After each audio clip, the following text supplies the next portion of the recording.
Greater Good Radio. Connect, learn, heal, and grow.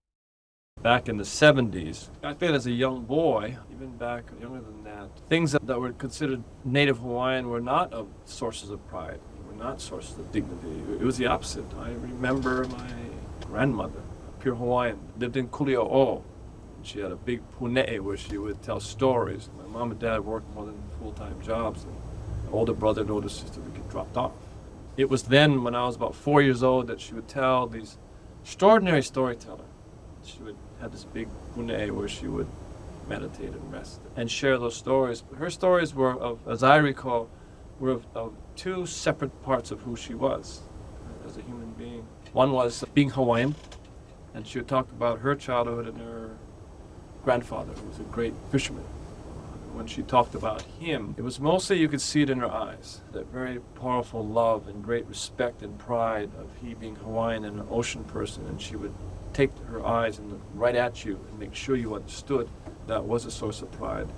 But she had this very uncanny way of changing the stories, and she talked about the other half of her, who was brought up in native language first, danced hula beautifully, beaten in school by her school teachers for doing those things because it was outlawed, both in our school systems and the public schools, as well as by policy in the private schools. Stuff Hawaiian in our schools were things that, well, my impression is that the most powerful tool to crush culture is through education. And I'm not saying that was intentional, but that was certainly the consequence, because ultimately she never taught my father language, protocol, culture. So there was extinction within my family line of that link to who we were as children. But when she, as Hawaiian young children, why her stories were so significant, because as I recall, I didn't really understand at that young age why she was telling the story. Certainly couldn't do anything about it. She left me angered, somewhat enraged about not so much who I was, but who she become. This beautiful woman at civil war with herself.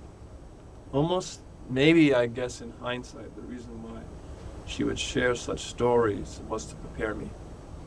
Or you ought to be proud of who you are by knowing where you come from, but society's not going to help you get there. And so when Herb Kuwainui Kane and Ben Finney envisioned a voyaging canoe, that changed my life. It was a whole different signal. It was a whole different symbol of what is Hawaiian.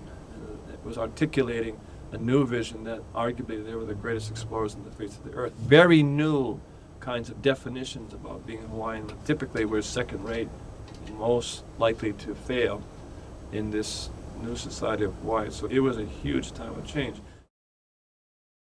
If you resonate with Greater Good Radio, please join our community at www.greatergoodradio.com, where you can get access to exclusive content and offerings.